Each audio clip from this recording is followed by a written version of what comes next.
Hello, welcome back to Anime on the Sea to Sky. I do understand that it's been a while. I definitely apologize for the fact that at least nothing was able to come out last week, in the sense that I was in the middle of setting up a couple of things and reorganizing the rest of the place that I'm going to be living in for the next couple of months. But at least for now, I was finally able to go through, unwind, and actually try and look back and actually start to watch either some content or catch up on the sports of specific seasons that are going to be ending, especially with what happened yesterday in the terms of the 56th Super Bowl, I believe. Finally came to a conclusion where essentially the LA Rams ended up being the Cincinnati Bengals, with a little bit of controversy stemming from the final 2 minutes and the penalties lining through, but I can definitely still congratulate Matthew Stafford in finally being able to go through and come out successfully on top, and I would not be surprised to see Joe Burrow at some point in time in the future make his way back all the way into the Super Bowl once again and have another knock at it. So at least I can give them a bit of congratulations, but for the rest of it, I think I'm done with talking about sports. I think we should actually get back into anime, or at least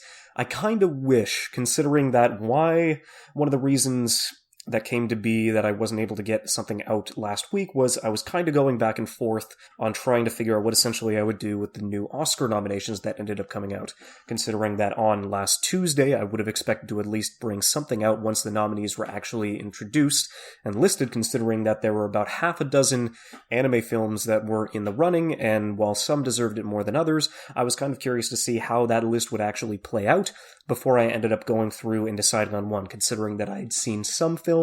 and I hadn't seen others, and there was definitely a lot of backlog and catch-up that I would have had to do on Disney, Pixar, and DreamWorks and Netflix stuff if I was able to actually compile and watch everything on that list to at least give me a general idea about what I was talking about, considering that over the past 3 weeks, I was still able to see Belle, I was still able to see Lucas and the Machines, I was able to watch Summit of God.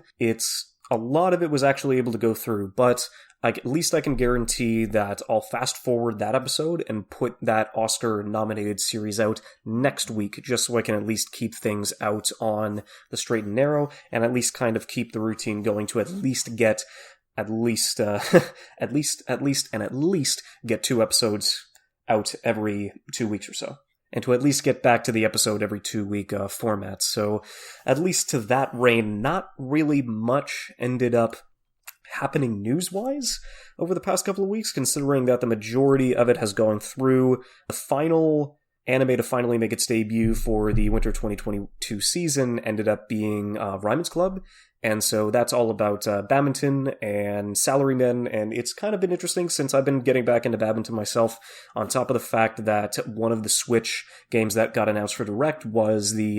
essentially the follow-up to Wii Sports Resort. I'm completely blanking on what essentially the new title was, but all I do know is that that also has badminton, so I won't be surprised if I end up picking that up just on the sole case for me to not only get back into bowling, but do a couple of things in terms of sword fighting, kendo, bit of volleyball, bit of ping pong, but also, now that badminton's been involved, it's going to be, a little more interesting. Gives me another something to do in the meantime. But then at least announcement-wise, we finally ended up getting a release date, or a North American release date, for the Jujutsu Kaisen Zero film. And I'm honestly glad to be proven right at this point in time, considering that for something that is as big and as influential and popular as the first season of Jujutsu Kaisen was, I wouldn't be surprised that it would take, about 4 to 5 months to at least go through and get that fast-tracked as quickly as possible to the larger worldwide audience, considering how big of a hit it was not only in Japan, but worldwide. So it's going to come at some point in time afterwards to the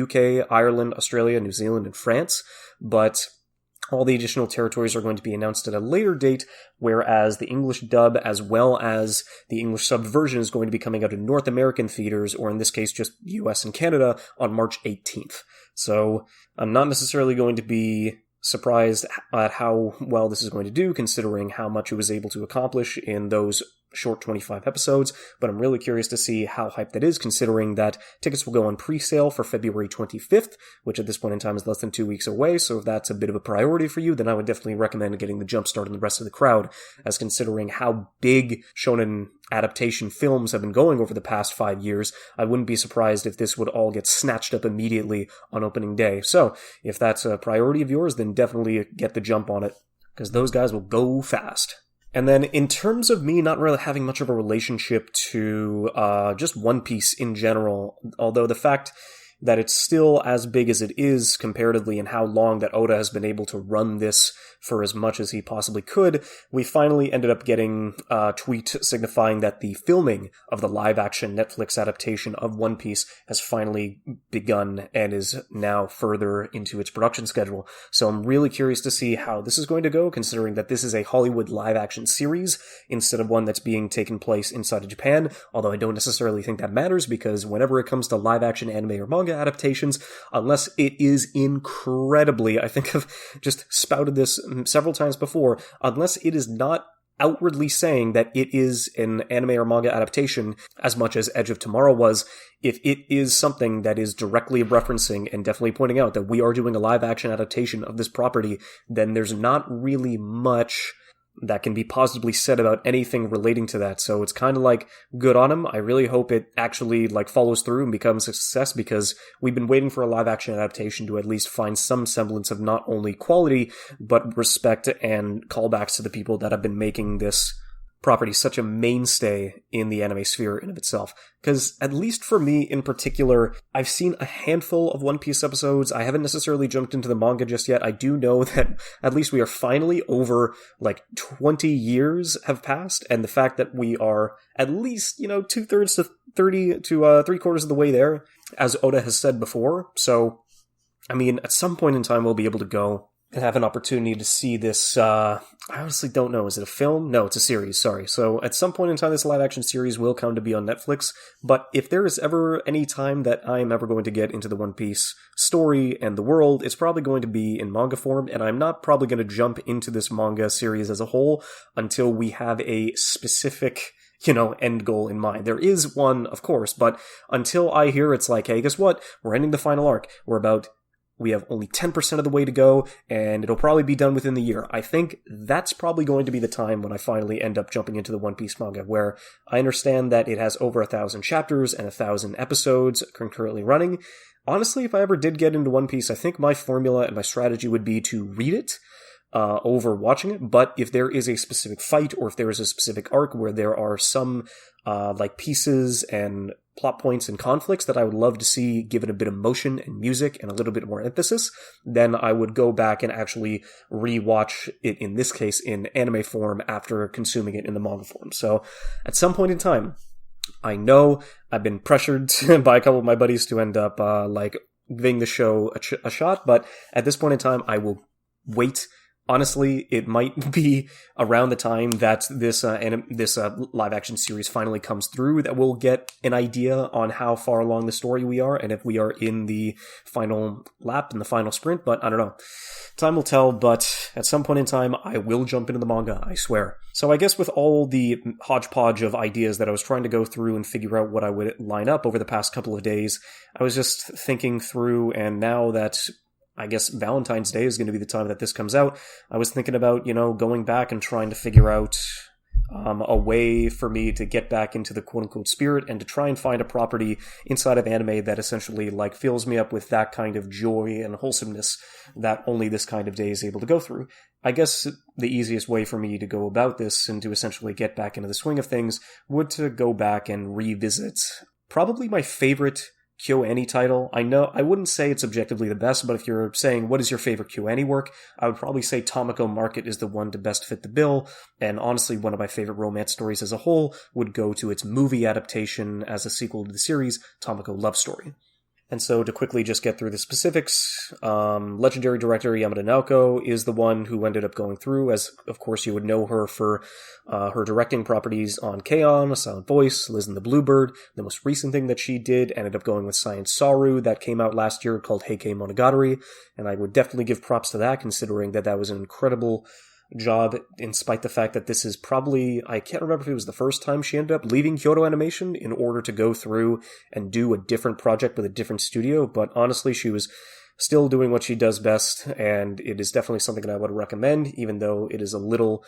not necessarily jumbled, but there's a lot going on, leading on to the history in a lot of the Japanese heikei. And so it would take a bit to get into, because there's a lot of characters and a lot of things that none of us would know about in terms of the history and the major plot points that happened inside of that warring period. But I would still, try and give it a watch.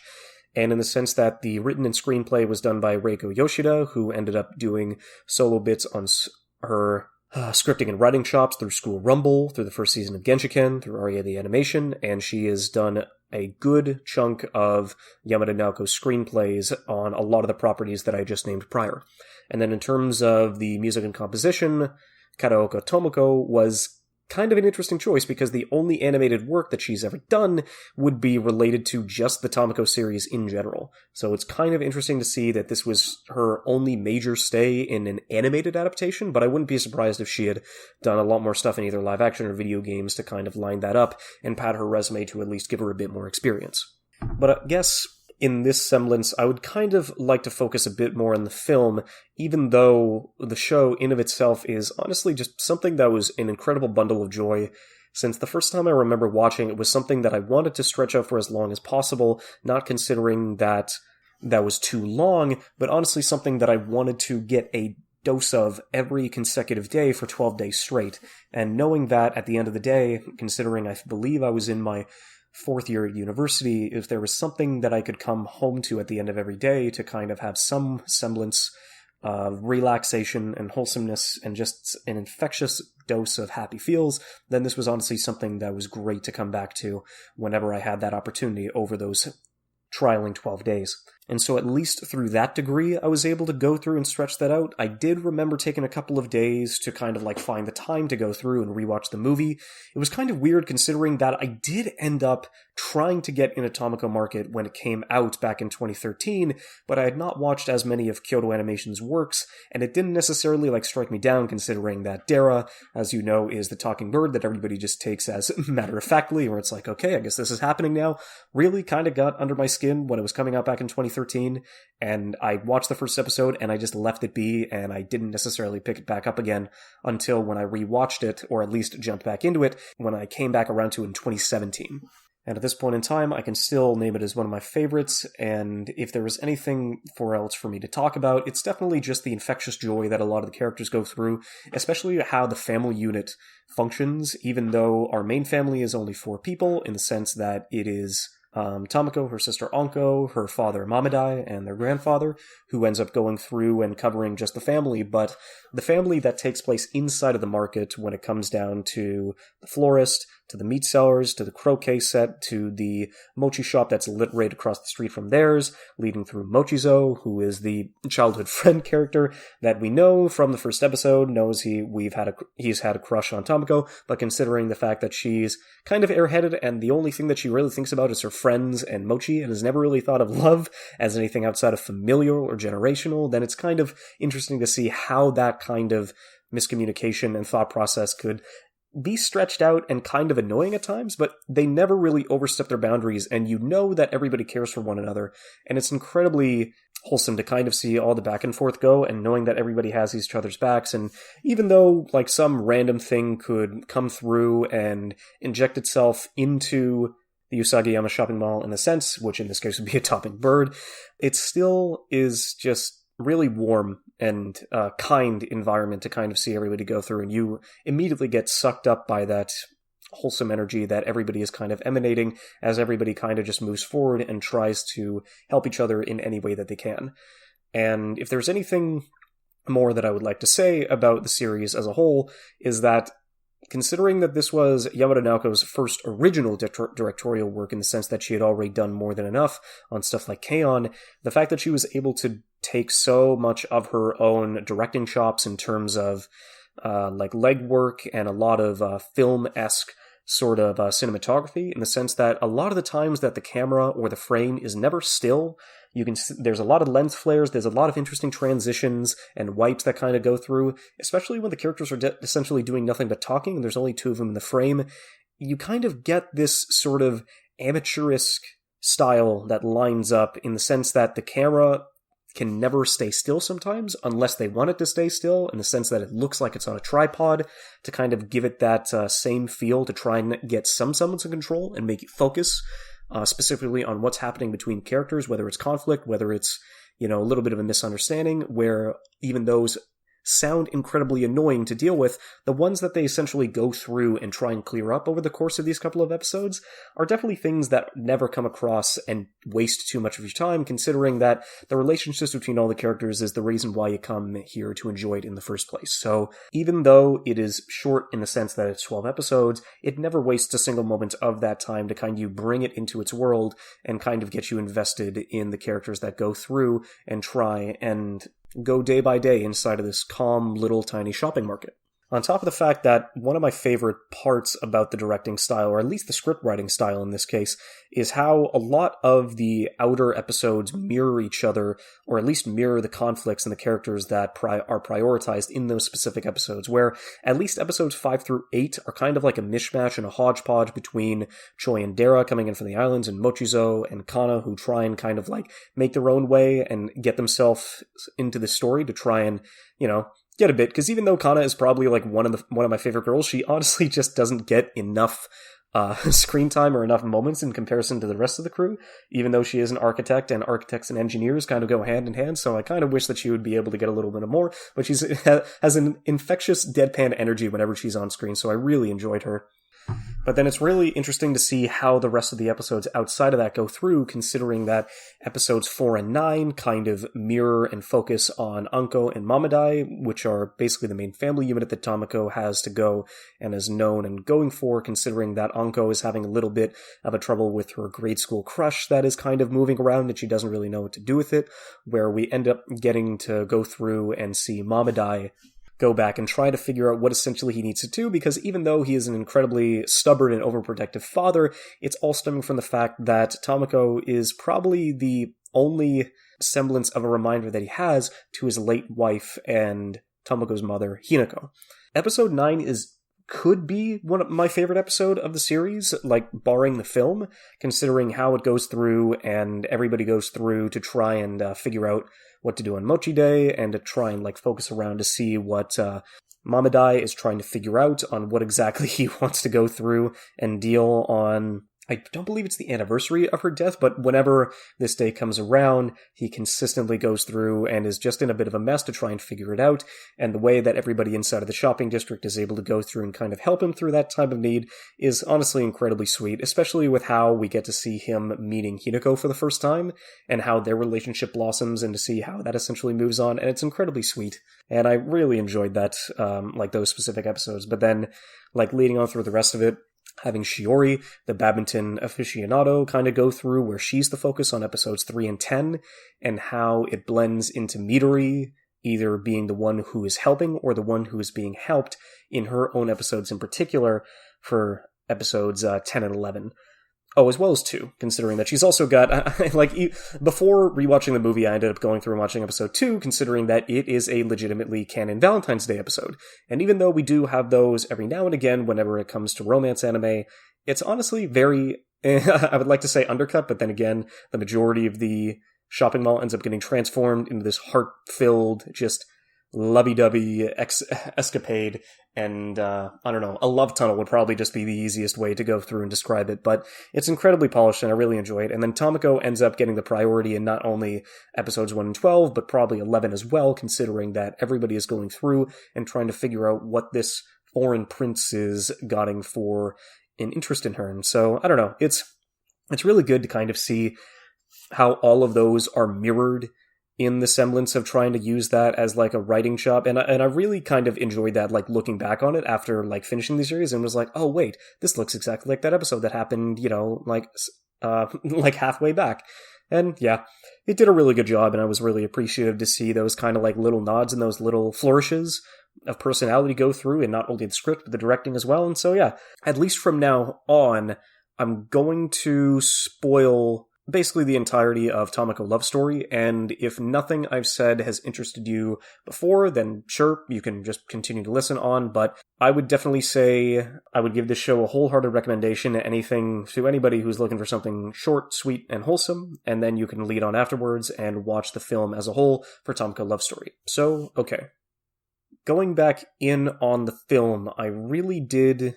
I don't remember liking the stretched out pace through the middle, considering that for a movie that's only about 80 minutes long, it still kind of feels a little dragged out at times, considering that it is Tomoko Market's, well, considering that it is called Tomoko Love Story, it is basically going through and trying to figure out the emphasis on Tomoko and Mochizo's romance,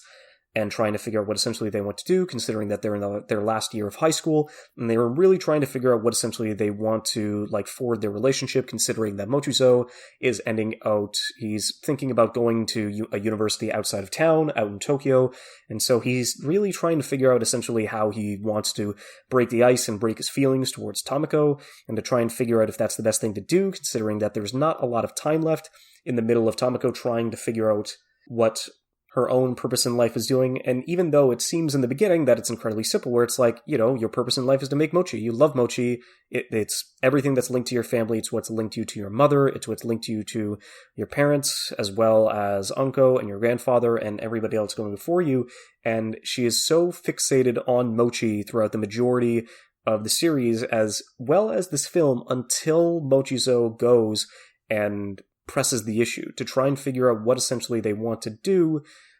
with this relationship, considering that Tomoko has never really thought about love in the romantic sense before. It was mostly just familial and friendly love that she likes to share throughout everybody that she has a relationship with inside of the shopping district. The way that Mochizo breaks the ice and finally ends up going forward and talking to Tomoko about this is probably my favorite confession of love in not only just anime, but in, like, possibly in media as well. It's been a while since at least something live action has got me invested in kind of like a romance or a love story, and nothing has necessarily surpassed it since, but just the way it's set up between these two awkward teenagers trying to get different things out of their relationship between each other is just, it was really, I don't know, it was different. It was simple, it was awkward, it was weird, but it was ultimately a passionate and loving and gentle way to kind of like go through and get this out, as well as the way that they've known each other for so long, that they've been so close over the course of all their years, considering that they've been together since they were kids, like babies even. The fact that not only were they mochi shops literally just across the street from each other, on top of the fact that their mothers and their fathers were... the mothers had like an amicable relationship, but the fathers would always just go back and forth and just prattle on and just like get into conflict with one another. But the fact that they'd known each other for all this time, and of course Mochizo being the one that's had a crush on her for ages, is actually finally being the one to step forward, but he gives her space, at least for a fleeting moment. He gives her time, and the way that it's shot, where, of course, it's Yamada Naoko, when Tomoko ends up starting to talk about mochi, as she always does, when Mochizo is the one ending up trying to build himself up to do this confession, and the camera is shaky, it's going out of focus, it's trying to figure out a good lens and a good focus, like over through the reflective light coming off of the river that the two of them are standing on top of the fact that it's just pointing at their legs, considering that Yamada Naoko is definitely one that one of her biggest directorial flourishes is that she normally just points the camera towards people's legs, because in her own words, somebody's personality and energy and directfulness can be just all brought forward from just their legs alone. And honestly, considering that communication is 90% nonverbal, I wouldn't be surprised if a decent percentage of that would be body language, especially when it comes to somebody's legs and feet. But honestly, that's her take, and I'm getting a bit ahead of myself. But at least trying to continue the way that, even though the camera is focused on their legs, and because Tomoko is still trying to talk about mochi as she normally does when she just gets listless and focuses away, in the sense that she's still not really grasping the situation that Mochizo is trying to set up and he's trying to confess, but the way that she keeps going back to mochi, and she keeps going back for it being a very positive influence on her life, but not because she thinks that mochi are just this great pastry and gift and treat that is the like the warmest thing on the planet and like one of the greatest things. It's the thing that reminds her of her late mother the most. And so when she compares herself to mochi and comparing herself to her mother, where how she think it's great and it's the light of everybody's life, but that she still isn't as great as she wants to be, and how she, when the camera finally goes and starts panning towards Tomoko, and she starts talking about the mochi in the sense that it is soft, it is kind, it's cheerful, and that it warms you up. And in the middle of all of this, you're getting flashbacks from Tomoko's childlike perspective and point of view of her mother, and Mochizo immediately, he doesn't have to say a word, but he realizes that Tomoko in that moment is also talking about her mother. And in a way, from there, the camera finally does a flashback, but instead of it being from the perspective of Tomoko, it's from the perspective of Mochizo. And how Tomoko's mother ends up trying to call him over to help Tomoko because she's sad and she's lonely and she's hurt. And the fact that they don't even have to say a word to each other, and the fact that that they're thinking about the exact same thing, and he knows as to why she tries to compare herself to that and compare herself to Mochi. And at the end of the day, one of the last things that she says in that exchange is just, she never thinks that she could live up to that. She never thinks that she could be as great or as kind as her mother was. And she asks if Mochizo thinks she could be. And of course, from Mochizo's perspective, she already is. She's the object of his affection. She's the one that he has loved for years and years and years and has known her all his life. And so that finally gives him the courage to confess his feelings, and not only say that, but say that he's also going to Tokyo.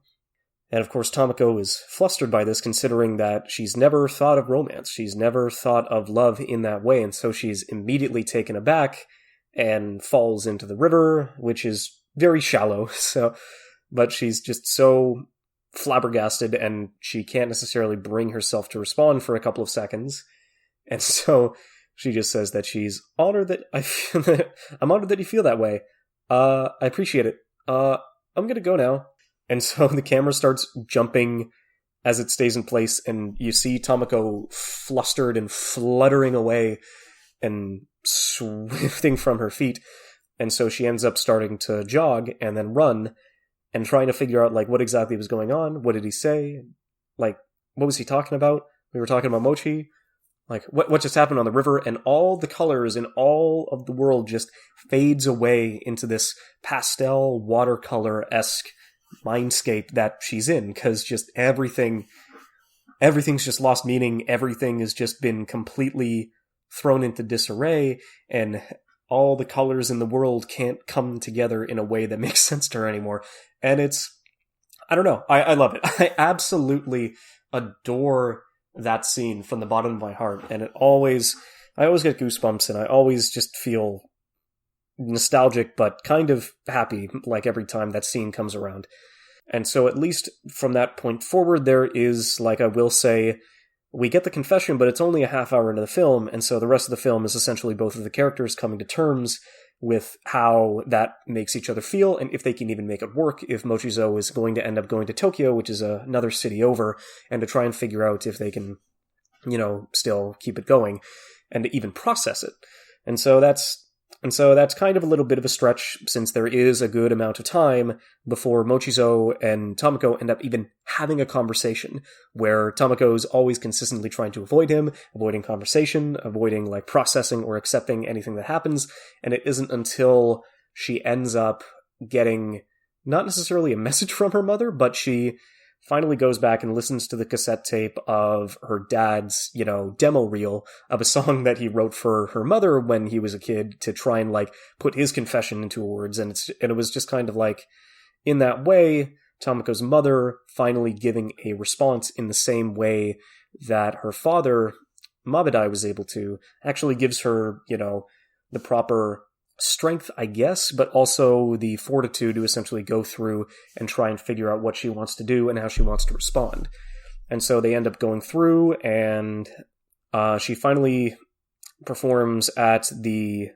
music marching festival that they were going through, and they were practicing throughout the entirety of the film. And after the entirety of the film of her not being able to catch the baton, in the sense that she's never able to find her center of gravity, and she was never able to find a way to properly catch and receive all the feelings that she has been accruing over the past set of the movie. She's finally able to catch it for the first time at the end of the performance, which was kind of hilarious because in the middle of the performance, everybody else is just kind of like freezing to be like, oh my god, she actually caught it. and it was kind of nice. And I do kind of like gotta call my heart out to Midori, considering that she's another girl that has been a friend of Tomoko, not as long, but for just as long as she's been around the market, and she's never really been able to properly confess her feelings, considering that she's always had this affection and this crush on Tomoko, and you see that realized in the second episode of the series, and the fact that she can't really give Tomoko the same thing that Mochizo is able to give to her definitely kind of eats away at her inside, and even though she pushes Mochizo in a way to finally go through and confess halfway through the movie, she can't really bring herself to accept the fact that she's essentially lost what was never really a contest, but just she finally accepts the fact that Tomoko will never feel the same way about her that she does, and she goes through and once again first pushing Mochizo halfway through the film to confess. She ends up pushing Tomoko at the end of the film to go through and give Mochizo a proper response. And so I definitely appreciate the lengths that she was able to go through, even though she is going to be around her friends and she will go to university, but she'll be a little closer. She'll still be, in a sense, away for an amount of time, and she kind of wanted to get something through and something across, but I don't know. I definitely appreciate that, at least at the end of the day, she was able to go through and try, and like every other character inside of the series, you kind of hope for the best for them, you hope for their happiness to be found, and you really hope that at the end of the day, they'll all be able to go through and figure out what they want to do, and how their relationships will go, and how they're going to be able to move forward into the next day. And you kind of hope that they're all able to find their own romance in the same way that Tomoko and Mochizo has. Because at the end of the day, everybody loves somebody. And if there's anything to take away from that series... So yeah, kind of apologize that this is a short one, even though it's been about 3 weeks. I'm going to get my thoughts on the Academy-nominated ones out the week after, and then I've got a couple of ideas like leading forward afterwards to kind of like get that through, and I'll get myself back on the regular schedule, considering that now I'm fully moved in. Now I have a good idea about what the community centers have to offer, and now that a lot of my buddies are finally back from vacation, I'll be able to go through and get a couple of ideas bouncing off that and to kind of move forward and see what I can make those out to be. So, anyways, yeah. Happy Valentine's Day. Cheers.